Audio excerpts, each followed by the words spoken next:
now going to take a look at the Atal Bihari Vajpayee and the Manmohan Singh cabinet. So we of course have it over here, viewers. The previous governments, Vajpayee government in 1999, NDA 299. We all of course have a breakup for you over here. BJP won 182 seats, TDP 129, Arunachal Congress 1, JDU 21, Shiv Sena 15, Manipur State Congress 1, BJD 10. When we look at SAD, 2 seats, I beg your pardon, DMK 12 seats, PMK 5 seats, MDMK 4 seats, MCR ADMK 1 seat, ABLTC 2 seats and TMC 8 seats. Of course, this is the breakup that we are referring to as far as the Vajpayee government of 1999 is concerned. This is the seat breakup that we have for you of the 299 seats. And when we talk about the cabinet by parties, BJP got 55 seats, SED got 1, Shiv Sena got 4, Samta Party got 2, LJP got 1, TMC got 2, DMK got 4, BJD got 3 and JDU got 1. So of course, we also have the cabinet breakup for you viewers over here. We're going to take a look at some more information that we have over here. And now, of course, we're referring to the Manmohan Singh government of 2004. The UPA pre-alliance got 218 seats. We have, of course, the breakup for you over here. LJP won 4 seats, MDMK won 4 seats, PDP won 1 seat, JMM 4 seats, MLKSC 1 seat, and outside support, of course, LJP 43, MDMK 39, PDP 19. We, of course, have more over here. Congress 145. RGD 24, DMK 16, NCP 9, TRS 5 and PMK 5. So, of course, these are the numbers from the Manmohan Singh government of 2004. And we now, of course, have the breakup for you of the cabinet ministers who got what share. So, of course, total ministers 77, of which Congress got 54 seats, NCP 3, DMK 7, RJD 9, LJP 1, PMK, I beg your pardon, 2 and IUML 1. So, of course, this is the breakup that we are referring to, a total number of 77 ministers, of which we've just told you the breakup. All right, we'll take a look at Manmohan Singh government of 2009. UPA pre-alliance got 262 seats. We have the breakup for you over here, viewers. Congress got 206 seats, TMC 119, DMK 18, NCP 9, RLD 4, JNK NC 3, BPF 1 and IUMP 2. So, of course, the breakup over here, viewers, for your perusal.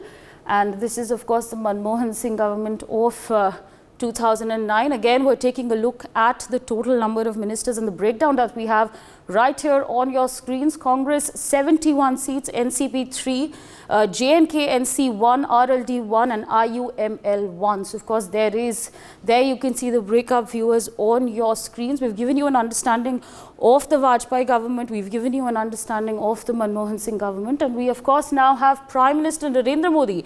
Modi in 2014. Here's the breakup. 262 seats is what the NDA got, of which BJP, I beg your pardon. So, of course, we have the numbers over here. BJP 282, AIADMK 39, Shiv Sena 18, SED 4, JDU 02, LJP 6, ADS 2, NDPP 1, SDF 1 and independent candidates secured 3 seats. Of course, here we have it, viewers, the breakup right here on your screens.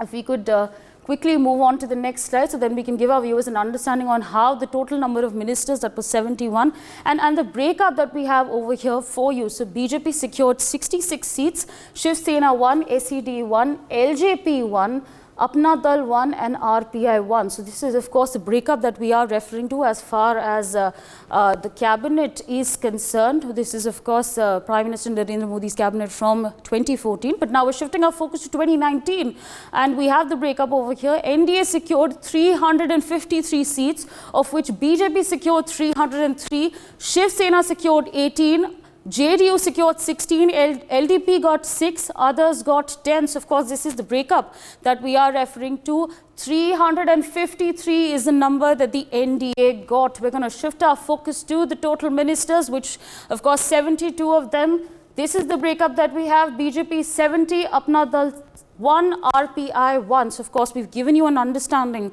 on the Vajpayee government. We've given you an understanding on the Manmohan Singh government. And we've, of course, now also given you an understanding on the 2 terms for Prime Minister Narendra Modi. All right. So, of course, we've given you a comprehensive understanding on the governments, who were the cabinet ministers and what was the division. But we're going to quickly shift our focus to the guests that are joining us at this point of time. In fact, joining us at this point of time is Mr. Himanshu Bhatt, political analyst. We're also being joined by Chandni P.T. Shah, who's with us on the broadcast. A very good morning to you, and thank you so much for taking out time and speaking to us on NewsX. Now, off the hat, I'd like to understand from you. We've given our viewers a comprehensive understanding. Himanshu Bhatt, I'd like to start with you. How do you view all of this? How do you view the numbers that we've just put out there, the results that we've seen so far? Well, I'll tell you one thing. 240 in terms of BJP's expectation may not be big, but it's still big enough to control the government. And so I expect, 5 key ministries to remain as it is with the BJP. And the partners that come out, like Nitish Kumar and Chirag Paswan from Bihar and Chandrababu Naidu from TDP, will have their share, but not in these 5 core ministries which takes country forward. And the progress, that momentum which has been obtained in the second term would like to be continued. So I don't see any change as far as foreign external affairs minister is concerned, or finance, or for that matter, defense, or home ministry. These are the 5 basic things. Apart from that, you see, Piyush Goyal has got a mandate. And so, Nitin Gadkari. So I don't see, Gati Shakti being interrupted. Nobody wants to derail that. So Nitin Gadkari, who does a very good job of his ministry, will continue, and so will Piyush Goyal, commerce. So, the changes are going to be somewhere. I look at it that way, that maybe an agriculture ministry, women enhancement, and minority affairs. These are the ones, and the social spheres, welfare ministries. Right. That is where some people from JDU and Chirag Paswan maybe could come in, and Chandrababu Naidu and his men, because Chandrababu Naidu himself is not going to come to center. He's going to rule Andhra Pradesh, and he wants to develop a city in the lines of Hyderabad.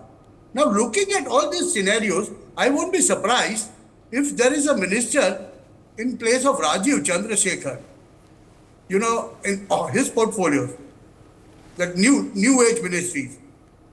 Some of them may go to Chandrababu Naidu's, and he's been demanding that.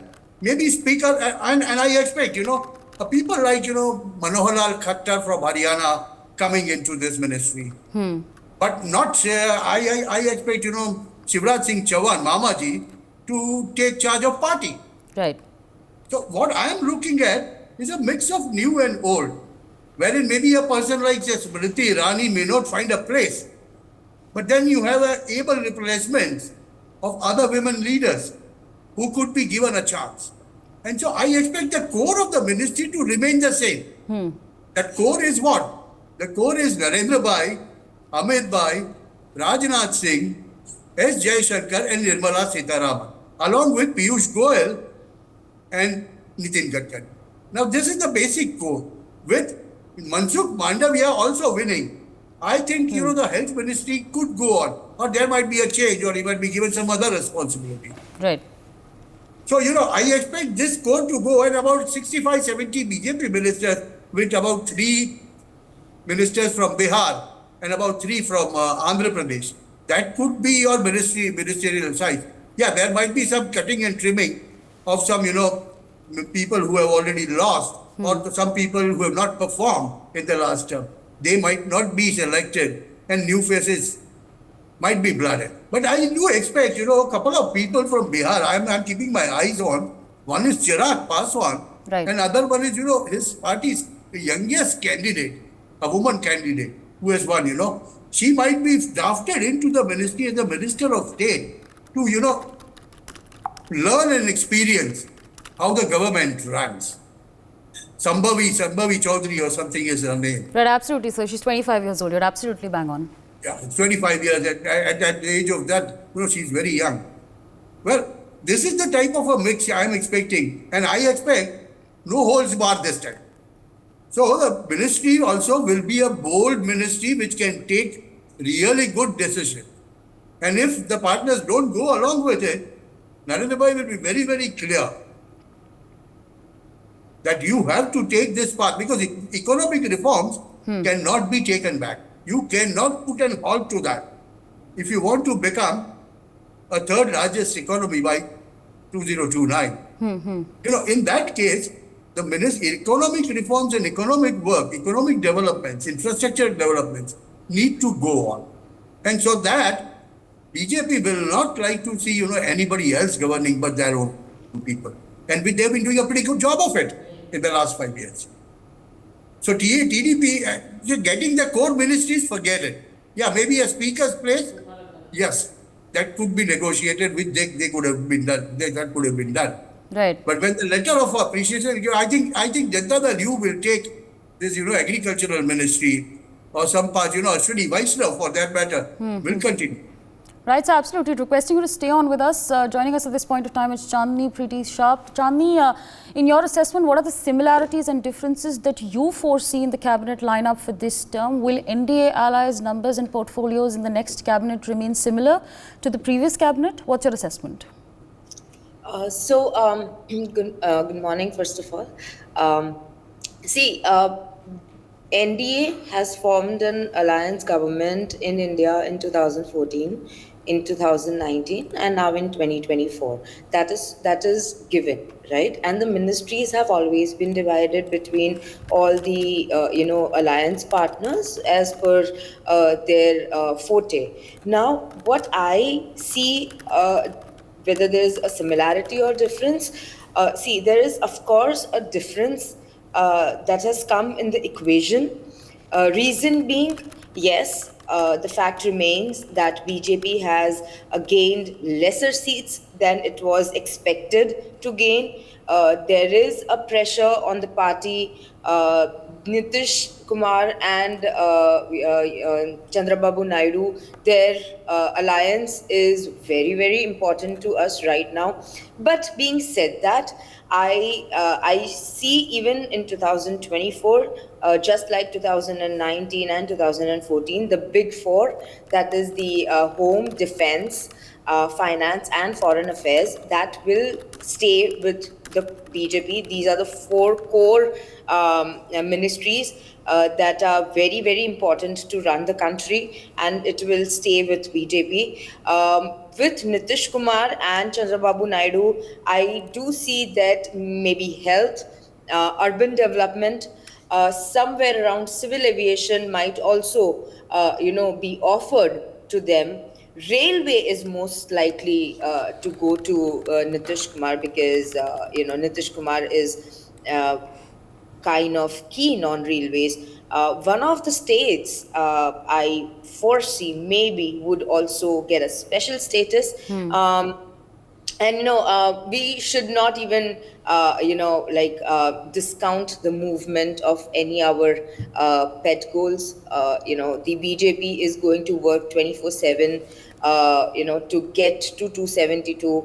It is yet to take the oath. The PM is yet to take the oath. I am 100% sure that in the background, the work has already started way back before even the results were declared. Because that is how Amit Shah and Narendra Modi are when it comes to playing in this field. So,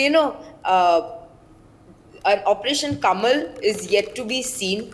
I think we would see independent candidates, certain independent candidates, not all, and certain parties with, one or two MPs joining BJP-led NDA very soon, and they crossing that mark that they have, they have been meaning to achieve. So, this is the difference that I see. The key takeaways I see are that the horse's reign remains in the hands of the same person, but yet there will be a pressure this time on the government to run, because it will be a government which has to be taking all the parties together which are in the alliance, the important parties, the parties which mattered before, but today in current times it matters much more than it mattered in 2014 and 2019. Right, absolutely. Requesting you to stay on with us. Of course, Chandni, Advocate Chandni has presented her perspectives, but I'd like to also learn from you, Mr. Bhatt. In your assessment, what are the cabinet positions that Nitish Kumar and Chandrababu Naidu may perhaps get? Yeah, it's something like this, as Chandni said, Nitish will want railways. But, Narendra Bhai will say, if you are going to come and become a railway minister, fine. If it's going to be your man, I'm not going to trust him. See, I expect a lot of toughness on the part of Narendra Bhai and Amit Bhai, both of them. I do expect that. And so, they'll be given ministries, all right. But the choice of ministries is going to be in the hands of BJP because they are not that small number. And by going to the other side, they do not have a big enough number to form a government. Right. See, there are certain certainties with these numbers available here. Similarly, Chandrababu will want infrastructure and IT industries, to run. If there is a competent man like Rajiv Chandrasekhar, maybe he will be offered. Because Chandrababu himself is not going to come to center. He's going to run Andhra Pradesh. Now, in such a scenario, it will be better for the partners to leave center to BJP and look after the states. So, in that pursuit, division of work can take place. And Nitish will have another term as a Bihar CM if he decides to stick to Bihar. And probably, groom somebody else for his post afterwards. And be happy with the ministries which are of rural developments, which can play a big role as far as Bihar is concerned. Or a minister of urban development, someone, who can really look after something what Hardeep Puri does competently. So this sort of things will have to be taken care of. And as far I foresee none of the two chief ministers, one in offing and one already there, to be coming to center. I don't foresee that. And in that situation, it will become all the more easy for the top BJP leadership. But then, the time has come for top BJP leadership to address to its core voters. And for that, they will have to make some drastic changes on top of their organizational structure. JP Nadda seems to have not handled things well. I'm not here to criticize anyone, but what I'm saying here seems to have not handled. And maybe it's time up. His term is already also over. So you will see a new BJP president. So when the cabinet is formed, just keep an eye on it. That those who are not in cabinet, if let's say Shivraj Singh Chauhan is not found a place in the cabinet, then you can expect him to lead the party. Or maybe Manohar Lal Khattar has not found a place. Because there somewhere down the line, BJP will have to tow their mother organization. They will have to take that mother organization along with that. Otherwise, what could happen? They have seen it in UP, they have seen it in Rajasthan. So one needs to understand this new government formation is going to be highly dependent on what has been decided behind the closed doors with some of the leaders. I'm not uttering names here. But then, those meetings are really, really important. And they will have to see to that they do not disturb the core balance of the ministry of last time and still go ahead with it. So that is what I foresee is a challenge for Narendra Bhai. And probably, he already knows it. The course correction has already started. And so, this 240 could become 270 in no time. I am hopeful about that because what has happened in a place like Sangli Lok Sabha constituency or to Shiv Sena Uddhav Thackeray candidate by his own alliance partners is very much evident, in the media. And so, I'll not be surprised, what they call Garvapasi. That could be a few things which are offing in Maharashtra because Maharashtra politics is already very uncertain now. So that could play a really good, big part of it. And so I'm just waiting. Ministry, let it be formed. It could be expanded also. But right now, the situation is that I expect about 65 to 70 of BJP ministers and 3 each of both these parties. Right, so absolutely. Advocate Chandni is still with us on the broadcast. I'd like to understand from you, according to your assessment, which party is likely to be appointed as the speaker? What's your assessment on that front? Okay, that is something which is, it's really very difficult to assess. But I think, both the parties are asking for the speaker position, especially Chandrababu Naidu is very keen on taking the, speaker position. And I guess, it is not kind of a thin line where the BJP is walking, I guess. If the BJP retains the speaker is very good. If it gives away the speaker to retain the ministers and the alliance, I do not see it as a very drastic step again, because when it comes to the speaker side, or when it comes to retaining the alliance and the relations, it is very important right now. Okay, we need to see that the opposition has been in alliance only with one target, that was to defeat Modi. Now that has gone. We are already seeing that there are cracks in that alliance. The first crack was seen when there was Rahul Gandhi's Sabha, and Arvind Kejriwal was not invited in it due to the Swati Maliwal case. And yesterday also, Uddhav Thackeray did not arrive at Mallikarjun Kharge's residence. So these small cracks are already being seen. In this scenario, it is very, very important that the NDA holds each other very strongly. So if the speaker position is given to from the party of Chandrababu Naidu, I do not see any problem in that. Right, absolutely. I'm gonna just I would like to also garner Mr. Himanshu Bhatt's perspective. So 30 seconds, if you could also give us your understanding on this front. What I was trying to say was, it's something like this. When alliances are formed, generally alliances are formed with the eye on the power. Now, when that is not the case, cracks do appear very early. When they know anyway, they have to sit in the opposition if they stay this way. In that case, any small political party which has a relevance in a state or two always thinks of getting some plum portfolios in their kitty so that they can dictate them. It's something like 6 seat in the past, 6 seat NCP of Sharad Pawar having the civil aviation portfolio only by themselves, Praful Patel running it. And we see what happened. It's only the Maharashtra airports that grew up. I'm not talking of regionalism. But what I'm giving you as an example, a city with the 60 lakh population as big as Pune, you see it in comparison with Pune and Surat. Surat was totally ignored. Why? Because it was in Gujarat, whereas Pune was in Maharashtra. So the international flights also from Bombay, when diverted, went to Pune and not Surat. That is the basic understanding of the public.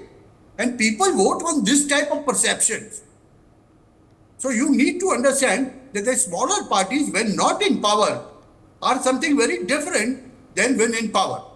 They can stick together. See, Telugu Desam and Janata Dal, you will stick together because they know that they already are in power. Right. Or LGP which fights it, but not opposition parties. This is what I feel. Right, so absolutely. With that, I'd like to thank both the guests for joining us on the broadcast, sharing their perspectives with our viewers. For more such videos, subscribe to the NewsX YouTube channel, hit the bell icon.